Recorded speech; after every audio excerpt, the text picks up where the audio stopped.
Gulega Nsamba, new president Omujja, ndowooza mwabali omwe mwamulonze. Tokakate mumanyi, kubanga yajjanga n'ekojjango omulala ono Adrian Lubyayi, musobazanga yali n'omunanjulira nti mukubiriza olukiiko ndowooza. Kirungi nti ogenza olinnya, tukwagaliza obuweereza obulungi. Ate ennyaniza ne ssentebe Wankubasangoko Adrian Lubyayi. Bwe nawulira nti abagenda okujja bava mu guild government, kyenava ndowooza tewayinza okufaayo abatamanyi Uganda. Kyenavudde nsooka nenjogeramu akazungu katono n'akazungu twakasoma nze Makerere. Simanyi ennaku zino oba kakyaliyo. Mwenna abali wano muli bavubuka. Ekyamazima n'ekitiibwa Kazibu era naye muvubuka, n'omukulu oli atengeeta abavubuka. Naye kyenjagala mumanye nti obulamu bulina emitendera emikulu ena. Oba buli muntu, omutendera ogusooka gwe gw'amagujje, gwe mutendera ogusooka.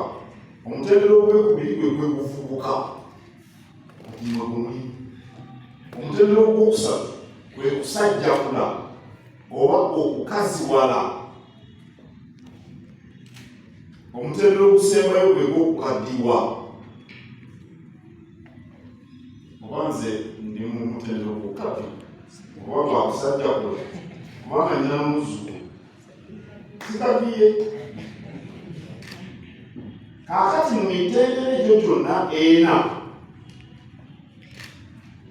obuvubuka, omutendera ogw'obuvubuka mmwe gwe mulimu, gwe gusinga obukulu mu bulamu bwa buli muntu. Mu buvubuka mw'otandikira okwesalirawo.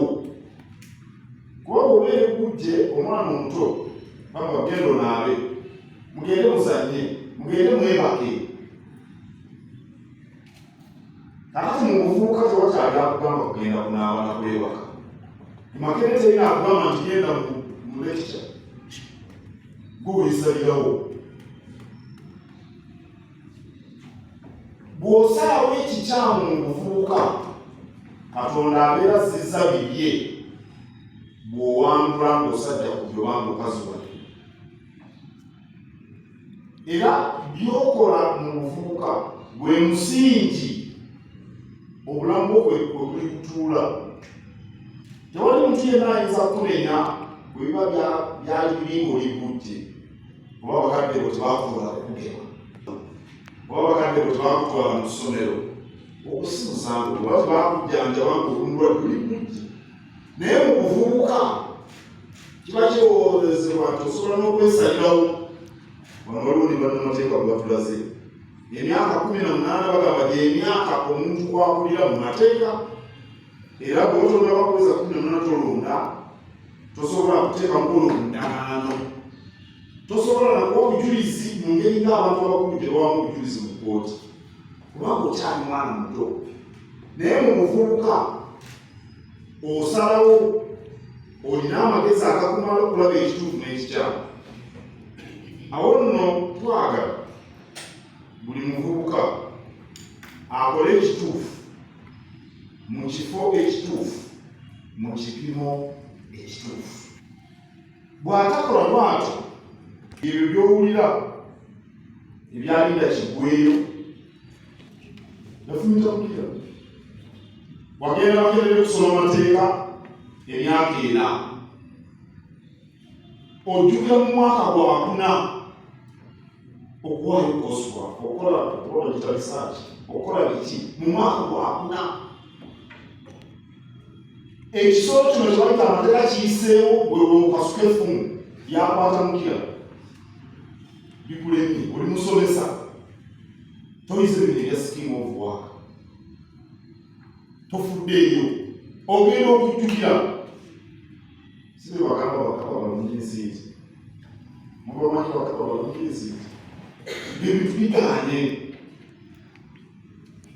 Mbasaba muleme okujjukira kw'ebikanga bukedde. Abantu bagenda okwebaka ne bateebika. Alaba bukedde ebyo omuvubuka omulemu tetusaana bikola bwati. Edde waffe ewaka gye banzaala waaliyo embaga, waaliwo akasiki kamannyinaze, omwana muto eggujje. Kati nga bw'obeera omwana omuto n'emyaka olw'omusanvu bwekityo mukaaga onyumira okulaba abantu abeetala abazina mazina bakola batya naye okoowa oba omanyako basawa bikatirizo twakwata naye nga bakanyende neebakemu ate ensuuka ezigenyokera okutunulira enba nagenda okuzuukaga n'ekidaala bakimenya. Ebyo biba byakito ajjukira okwebikanga bukedde nga baali mu byakito. Tetwagala mukole ekyo olw'omugigi gujja kubayitako. Ate mwejjuse nga tewakyali buli munenya basaba mujjukire nti kabaka yabakwasa omulembe gwe. Awo nno mukisiime nga mubeera bantu balala. Ekitabo kabaka kye yabawa kubeera bantu balala. Nsanyusa okulaba nti muli mu bifo ebyobukulembeze mu by'ettale. Hill President awumudde Hill President omujja ssentebe wa Buganda kuwona bukulembeze. Twetaaga abakulembeze abamanyi kye bakola. Mutereera tugiyagaliremu. Naye obukulembeze bwetaaga okuyiga. Kaakati ono Robert weyajjira okubeera Hill President akakisigwali. Ayina ebintu bingi nnyo nnyo by'alabye kyekakasa bye yali tasuubira. Oyiga embeera z'abantu. Si buli akusekera nti munno. Si buli akugambako nti yakukyawa. Oyinza obutamanya bw'otabeera mukulembeze. Twagala abantu bayina obukulembeze okuva mu buvubuka kati nga mmwe. Eri mu maaso muligenda okukwata ebifo ebinene eby'obuvunaanyizibwa obuzito. Nga mumanyi ekyokukola. Afrika bwe yali yeefuga, amawanga gonna kumpi mu Afrika bwe gaali geefuga, baanoonya abaalina digiri. Abaalina digiri bw'otunuulira South Africa ezisinga, abaali baakava mu yunivasite ez'enjawulo be baafuka bapulezidenti, be baafuka basaabaminisita. Naye nga tebalina bumanyirivu bwonna mu bukulembeze. Era ebyavaamu byebuvuyo bumulaba mu nsi z'Afrika ezisinga obungi. Ensi ezitafumanyi obuvuyo, tugambe nga Botswana, oyo Samasera yasooka okubeera pulezidenti yalinga kabaka bw'atyo n'aba kubwakabaka n'afa pulezidenti naye ng'ava mu nsaayo ogwo omufuzi ng'amanyi ekyokukola. Ng'amanyi ekyokukola. Ensi endala oba oyagala Uganda oba wonna by'otunula bizibu byereere. N'olwekyo kaakati bino mutendekebwa omukulembeze. Yiga buli ky'osobola okuyiga ate mujjukire nti obukulembeze si kitiibwa. Manye ennaku zino mu yunivasite babayita excellence babayita onalebo. Obukulembeze buvunaanyizibwa. Kojjange Vincent Mbega-Nsamba bw'ogendera kuba Hill President ekitiibwa tekifa. Naye bw'osoosa ebitiibwa mu maaso go bajja kikuwa naye bw'ovaawo nga bakukola bwe bati. Obukulembeze kitegeeza kutuukiriza buvunaanyizibwa okugendera ku bifo mwe tuba tutudde. Life has 4 major segmentations. The first is when we are infants. The second is when we are in the youth bracket like yourselves. The third is when we are adults. And the fourth is when we are old. But in my opinion, the most important segment of our lives is the youth bracket. The age when we are still young. That's the time we take the decisions which form the foundation upon which our adult lives will sit. You make mistakes, especially deliberate mistakes, or what lawyers would call willful mistakes. When you're young, you are have a very challenging adult life. And as you know, if your adulthood is challenging, then your old age will be hell.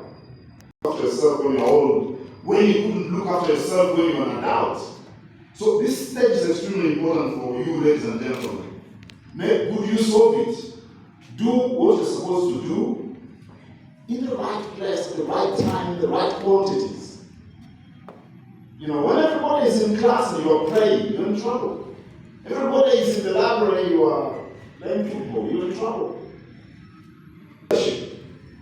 Doesn't mean the offices we occupy. It means the responsibility we are determined to carry. Leadership implies that you're going to carry the burdens that come with the positions that you occupy. And if everybody who wants to respect as a leader must start by carrying out the responsibilities and duties that rotate around the offices that person occupies. So if you do that, everyone will hold you in high esteem. There are many people who are saying that Buganda. In the Buganda, try to get Makerere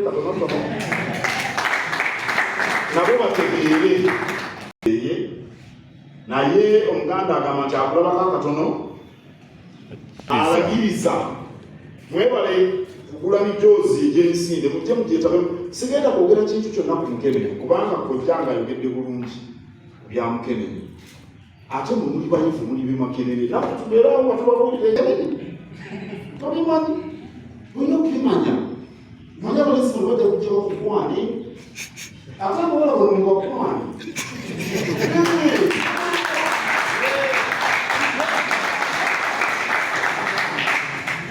Nze musango Makerere era kuza kubanga musango Makerere netwagalana kinyambye mu bulamu bwange sibagala babasanga bakaddiye abawala mu bakwani sikubakwana kubatwala kino mu bidula mu bakwani yamugenda kubawasa kakati bano batakwane bw'obeera nabo n'obeetegereza oyagala ogende ku mirimu abatakumanyi bakwani oluti bajja kuba mu katego kati olina omukisa okwetegereza ebintu byamyolula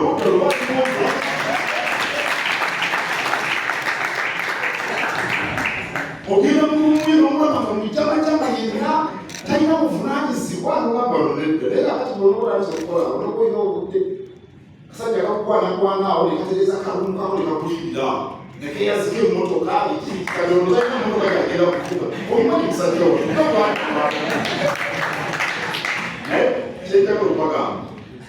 you're smart enough to know what to do to prevent the spread of HIV/AIDS. Namwe mukimanyi omulembe ogunaafa siriimu tunaggala essuubi lyaffe liri mu mmwe ate siriimu abamalewo kale kanga baana nsinga kusanja katonda abakungu olwa Buganda yaffe ekitiibwa kya Buganda kyava daffe tukikumenga era tufune ekifaananyi Oh yes. Where? Oh, look at the Mayiga. Hey.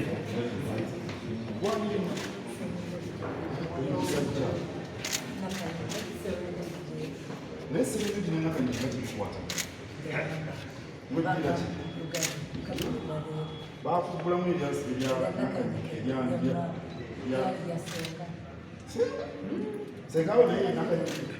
Ukubanga noma bazabana osoma chima Twitter kabasa ubanje ngoba kamwe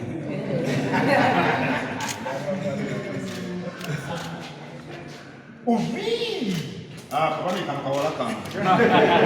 kawala kan naye mumwe ekitiibwa kubanga advice tulowooza nti kubanga muyisa kawala kan okugende mu muzanyisi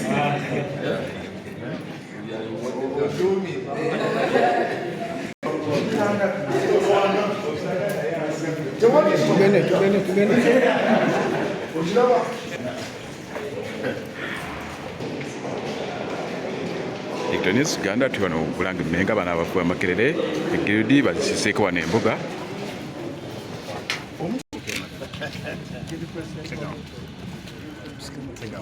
Yes.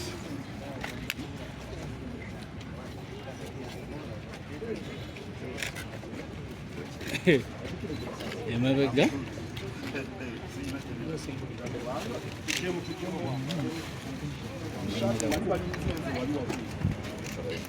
Atwali budde bwa kifaananyi olulala lwonodda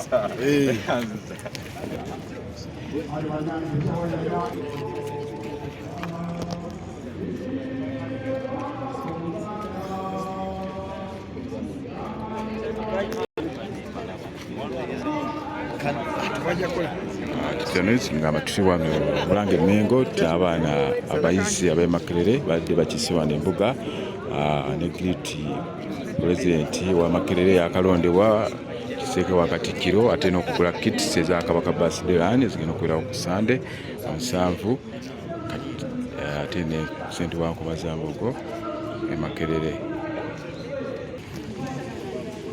Okay bakulu amanya ssebo erinnya Zadrian Bibyayi ssentebe wa Nkobazambogo Makerere University. Olwaleero tuzze wano ng'abankobazambogo Makerere University wamu ne Guild Council okujja okuwagira enteekateeka ya Ssaabasajja Kabaka ey'emisinde gy'amazaalibwa ge. Tukubiriza abavubuka eyo n'abantu ba Buganda, tosobola kulaga mutima gwagala Buganda nga tosobola kwenyigira mu nteekateeka zigiwanire na bizimba. N'olwekyo omukwano gwaffe gwe tulina eri Obuganda tugulage nga twenyigira mu nteekateeka ezizimba Obwakabaka bwa Buganda era ezibuwanirira. Era tuvudde eno tugula emijoozi gya mitwalo 80 kuteekateeka ya Kabaka birthday run. Tukoola abantu ba Buganda bonna okujja mu bungi tubeewo nga 7 tudduke emisinde abasajja tubeere basaale twasaba nabo bwala Kabaka kamukene. Okay. Yeah.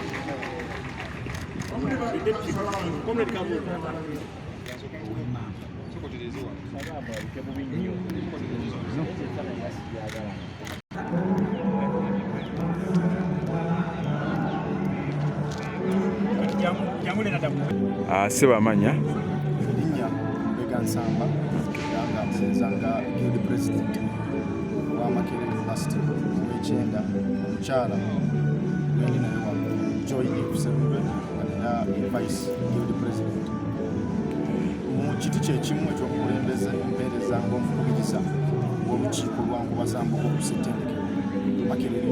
Enkya ya leero tukiise embuga okuwagira enteekateeka ya Ssaabasajja Kabaka ya Kabaka birthday run ey'omwaka nga neera egenda kubeerawo lwa Sande ennaku z'omwezi nga 7 Kafuumula Mpawu 2024. kati mulamu akyo abavubuka gwandyagadde nabo beeyongeremu okwenyigira ku kusinga ku Ssaabasajja bwakubiriza nga ate oli mukulembeze w'abavubuka be ab'omulembe Omutebi. Kyankiso nnyo era kimpa essanyu lingi ng'omuvubuka mu guno era kinajjukirwa Ssaabasajja Kabaka omulembe yagutukwasa tuguyagaliremu era tugukoleremu ebintu eby'enjawulo. Kimpa essanyu okulaba ng'abavubuka beeyongera okujjumbira enteekateeka nga ezigendererwa okulaba nga zitumbula omutindo n'embeera z'abantu aba Ssaabasajja Kabaka Uganda. Kati gwe omukulembeze Guild President wa Makerere University, tute okuwulira amawulire nti abavubuka bakwera nnyo mu by'amasanyu naddala Makerere. Kati obukulembeze bwe bwetegese butya okubayamba abavubuka abo? Emirundi mingi abavubuka naddala mu matendekero beesuuliddeyo ogwa Naggamba kasita kituukira ddala ku nsonga eno ey'okwetangira akawuka kano akamukene. Naye neera ebikivuddemu bo bennyini babirabye nti babadde bannaffe kweyongera kutuva ku maaso naye nga kawuka kano ke baleetedde okutuva ku maaso. So ffe nga ejjira Ssaabasajja Kabaka ezzibizi tugenda kubongootera ku nsonga eyo era tututte fo ekibereberye ddala okulaba nga tulongera okutegeeza bannansi ku nsonga eno na butya bwe basobola okwetangira akawuka kano. Okay.